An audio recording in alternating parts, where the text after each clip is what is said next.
नमस्कार, मैं हूं श्रुति। आप देख रहे हैं न्यूज चौक। नजर डालेंगे आज की खबरों पर।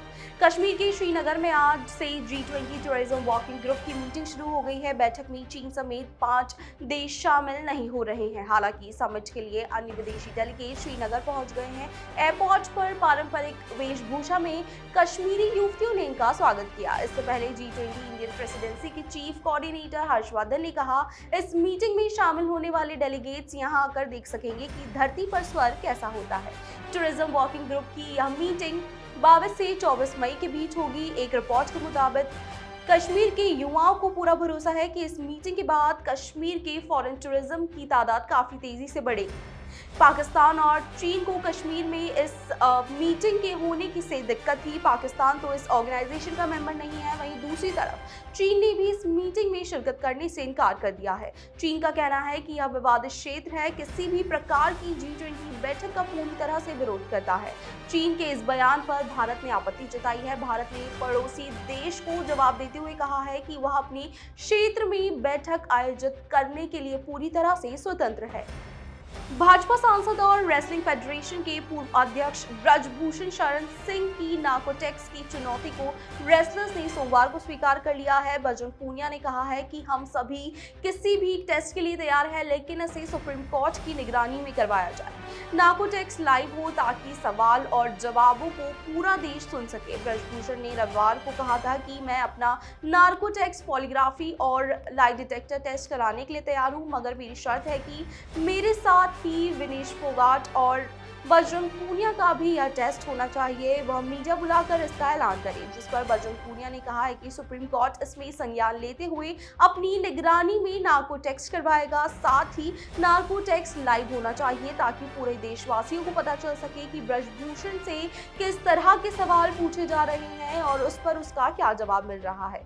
ब्रजभूषण के 15 रुपए के मेडल वाले बयान पर कहा है कि यह सिर्फ मेडल का ही नहीं बल्कि तिरंगे का भी अपमान है, क्योंकि जब हम मेडल जीतते हैं तो तिरंगे को सिर पर उठाकर चक्कर लगाते हैं। बजरंग ने कहा है कि कोच विनोद तोमर, जितेंद्र और धीरेन्द्र का भी नार्को टेस्ट करवाने की मांग की गई है। आपको बता दें कि रेसलर्स पिछले 30 दिनों से जंतर मंतर पर ब्रजभूषण सिंह के खिलाफ जांच और गिरफ्तारी की मांग कर रहे हैं। कांग्रेस पार्टी ने सोमवार को कर्नाटक विधानसभा का शुद्धिकरण किया। पार्टी नेताओं ने विधानसभा भवन में गंगा जल और गोमूत्र छिड़क कर हवन पूजन के बाद हनुमान चालीसा का पाठ किया। कांग्रेस का कहना था कि भाजपा ने विधानसभा को अपने भ्रष्टाचार से दूषित कर दिया था। कर्नाटक के deputy CM DK Shivakumar ने इस साल जनवरी में कहा था कि विधानसभा को गोमूत्र से साफ करने का समय आ गया है। बता दें कि बीजेपी पर भ्रष्टाचार से विधानसभा को प्रदूषित करने का आरोप लगाते हुए कांग्रेस पार्टी के सत्ता में आने के बाद ही विधानसभा को गौमूत्र से शुद्ध करने का वादा किया गया था। हालांकि कार्यक्रम में कांग्रेस का कोई मंत्री या विधायक शामिल नहीं हुआ था। कर्नाटक प्रदेश कांग्रेस कमेटी KPCC के अध्यक्ष DK शिव कुमार ने जनवरी में कहा था कि वह सत्ता में आने के बाद विधानसभा को डेटॉल और गोमूत्र से शुद्ध करेंगे। बता दें कि राज्य में कांग्रेस की नई सरकार बनने के बाद कर्नाटक विधानसभा का पहला सत्र आज से शुरू हो गया है। सत्र 24 मई तक 3 दिनों के लिए चलेगा। कांग्रेस के वरिष्ठ नेता RV देशपांडे चालू सत्र के लिए कर्नाटक विधानसभा के अस्थायी अध्यक्ष होंगे। विधानसभा चुनाव में पार्टी की प्रचंड जीत के बाद कांग्रेस नेता सिद्धरामैया ने शनिवार को दूसरी बार कर्नाटक के मुख्यमंत्री के रूप में शपथ ली। 2000 के नोट बदलने की प्रक्रिया मंगलवार से देश के सभी बैंकों में शुरू हो जाएगी। ऐलान के 3 दिन बाद रिजर्व बैंक ऑफ इंडिया यानी कि RBI के गवर्नर शक्तिकांत दास ने कहा है कि लोग नोट बदलने के लिए बैंक के बाहर भीड़ ना लगाए। हमने 4 महीने का समय दिया है, आप आराम से नोट बदल लीजिए, लेकिन समय सीमा को गंभीरता से लीजिए। गवर्नर ने कहा है कि 30 सितंबर की डेडलाइन के बाद भी 2000 के नोट लीगल टेंडर रहेंगे यानी वैध रहेंगे।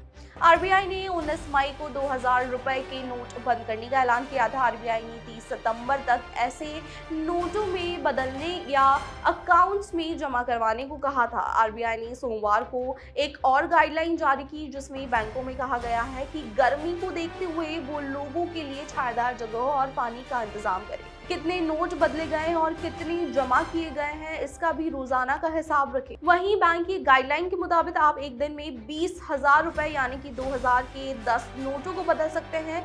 वहीं लोगों को नोट बदलने के लिए किसी भी तरह का कोई फॉर्म नहीं भरना होगा। बिहार के मुख्यमंत्री नीतीश कुमार ने रविवार को आम आदमी पार्टी के राष्ट्रीय संयोजक और दिल्ली के मुख्यमंत्री अरविंद केजरीवाल से मुलाकात की। सुप्रीम कोर्ट के आदेश के खिलाफ केंद्र सरकार द्वारा लगाए गए अध्यादेश के मुद्दे पर नीतीश कुमार ने केजरीवाल को अपना समर्थन दिया है। नीतीश कुमार ने कहा है कि चुनी हुई सरकार को जो अधिकार अदालत ने दिए हैं उसके खिलाफ केंद्र सरकार गैर कानूनी काम कर रही है। वहीं बिहार के उप मुख्यमंत्री तेजस्वी यादव ने कहा है कि जहां बीजेपी की सरकार नहीं है वहां बीजेपी गैर भाजपा शासित राज्यों को परेशान कर रही है। नीतीश कुमार ने केजरीवाल की तारीफ करते हुए कहा है कि वह अच्छा काम कर रहे हैं और ऐसे ही इस मुद्दे को लेकर हम उन्हें अपना समर्थन देते रहेंगे। नीतीश कुमार ने कहा है कि हम कोशिश कर रहे हैं कि ज्यादा से ज्यादा विपक्षी पार्टियों को एक साथ लाए और मिलकर पूरे देश में अभियान चलाए। लोगों के बीच विवाद पैदा करने की कोशिश की जा रही है, उसे बंद करना चाहिए ताकि देश आगे बढ़ सके।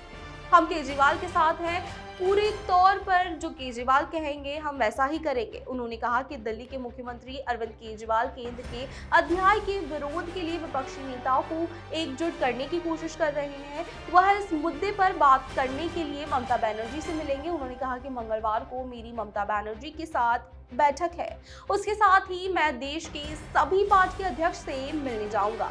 इसके साथ ही विपक्षी एकता और बातचीत के बीच बिहार के मुख्यमंत्री नीतीश कुमार और उनके डिप्टी तेजस्वी यादव सोमवार को कांग्रेस के राष्ट्रीय अध्यक्ष मल्लिकार्जुन खड़गे से भी मुलाकात करेंगे। मनी लॉन्ड्रिंग के केस में तिहाड़ जेल में बंद आम आदमी के नेता सत्येंद्र जैन को सोमवार को सफदरजंग अस्पताल में भर्ती किया गया है। आपके सूत्रों के मुताबिक सत्येंद्र जैन की तबीयत बिगड़ गई है। सत्येंद्र जैन 31 मई 2022 से हिरासत में है। 6 अप्रैल को दिल्ली हाई कोर्ट से जमानत याचिका खारिज होने के बाद उन्होंने सुप्रीम कोर्ट में अपील की थी। वकील अभिषेक एम सिंघवी ने सत्येंद्र की गिरती सेहत का हवाला भी दिया था। सिंघवी ने कहा था कि वो आदमी कंकाल बन चुका है, जेल में 35 किलो वजन घट गया है, सेहत लगातार बिगड़ रही है और उनका केस वेटिंग लिस्ट में 416 नंबर पर है। दिल्ली के सीएम अरविंद केजरीवाल ने ट्वीट किया है और कहा है कि सत्येंद्र जैन के बेहतर स्वास्थ्य के लिए मैं ईश्वर से प्रार्थना करता हूं। बीजेपी सरकार के इस अहंकार और जुल्म को दिल्ली और देश के लोग अच्छे से देख रहे हैं। भगवान भी इन अत्याचारियों को कभी माफ नहीं करेंगे। इस संघर्ष में जनता हमारे साथ है, ईश्वर हमारे साथ है। हम सरदार भगत सिंह के चेले हैं। जुल्म, अन्य और तानाशाही के खिलाफ हमारी ये लड़ाई जारी रहेगी। टीएमसी नेता और पश्चिम बंगाल की मुख्यमंत्री ममता बनर्जी के भतीजे अभिषेक बनर्जी की याचिका पर सुनवाई के लिए सुप्रीम कोर्ट राजी हो गया है। अभिषेक ने शिक्षक भर्ती घोटाले में सीबीआई और ईडी को पूछताछ की अनुमति देने वाले कलकत्ता हाई कोर्ट के आदेश के खिलाफ याचिका दाखिल की थी।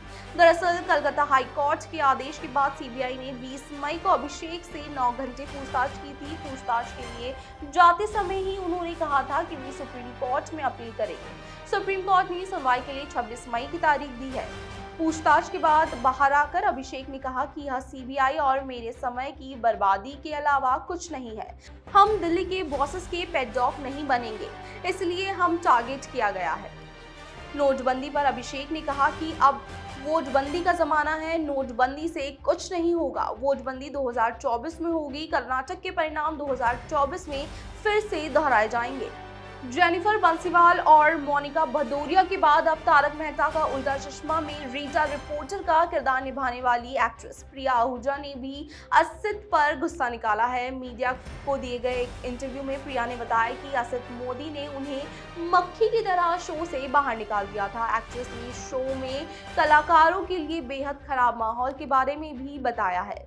दरअसल प्रिया से जब सवाल किया गया कि वे शो से क्यों गायब है और क्या एक्ट्रेस के साथ सेट पर गलत तरह का बर्ताव किया जाता है, इस पर उन्होंने कहा कि हाँ, जब एक्ट्रेस तारक मेहता का उल्टा चश्मा में काम करते हैं तो वे मेंटली हैरेसमेंट का शिकार होते हैं। मैंने भी वहाँ मानसिक रूप से काफ़ी परेशानियाँ झेली हैं।